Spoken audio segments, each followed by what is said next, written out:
Well, I, I think that the big thing, where the state is going to rest.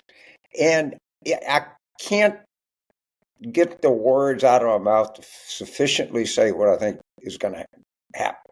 If he refuses to testify, and not a, my understanding of the law is that in closing arguments, considering evidence, you're not allowed to consider that as evidence of anything.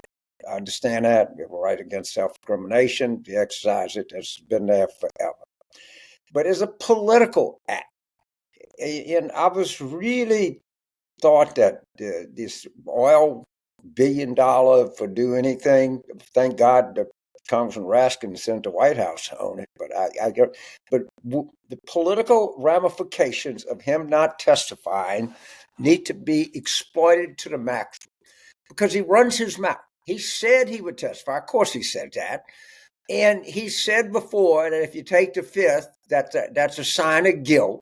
He's pontificated on all of this. And all of his people have this exaggerated view. Yeah, I tell you what, that son of a bitch is a tough guy. He'll stand up to those, the coastal liberals. Well, you say the trial is this, you have every right to testify. Your lawyer has every right to engage you in direct examination. You have every right to tell your side of the story. Why don't you do it, big boy? You said you would.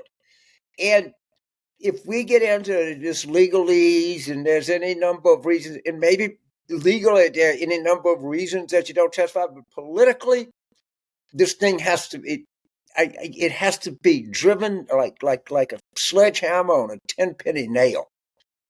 And I hope we do it, but I for somehow or another, the Democratic message machine, they let too many things go by. I guarantee you, if it was Biden on trial and he didn't testify on his own behalf, you would not hear the end of it on Fox. So I didn't fuck the legalese of it. I don't know. I can't tell you what's going on. I don't think that a lot of the analysis is telling us if the state is proving this case or not, which was the only thing that matters to that jury.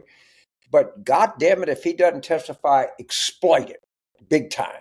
He's promised that he would. Of course, it would mean anything, but his so much of his appeal is just macho shit, and so much of Democratic messaging should be to mock him and make fun of him, because that's the one thing. But I don't know. I don't know about the trial. I like anybody else, I hear a different thing, but I don't know if the state has proven this case or not. But when that judge gives those instructions, that's the only thing those jurors are going to talk about.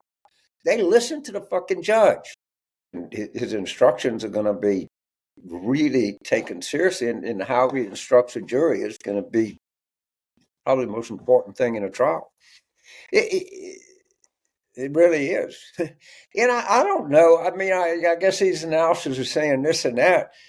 I mean, Todd Blanche told the jury straight up that Trump didn't even have sex with Stormy Daniels.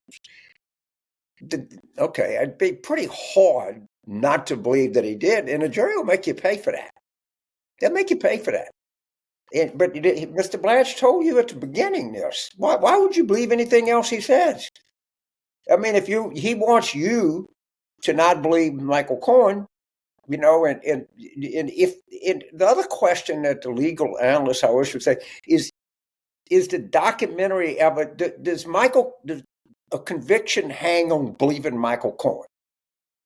Now, I can't believe the prosecution is so stupid that they would leave that is the key thing to take you beyond a reasonable doubt.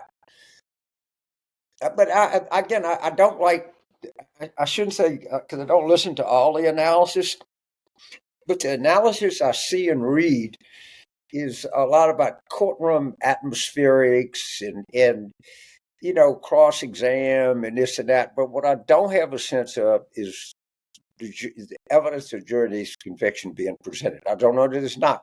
They're going to pay attention. I mean, it's sure going to be fucking serious. Most all juries are.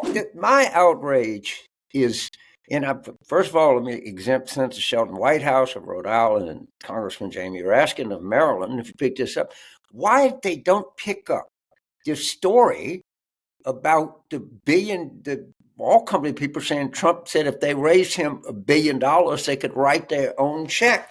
I mean, you understand, if you go and look at a poll, the number one reason that people ascribe to high inflation is corporate price fixing. And it listen to Mark Penn's jackass piece in the New York Times.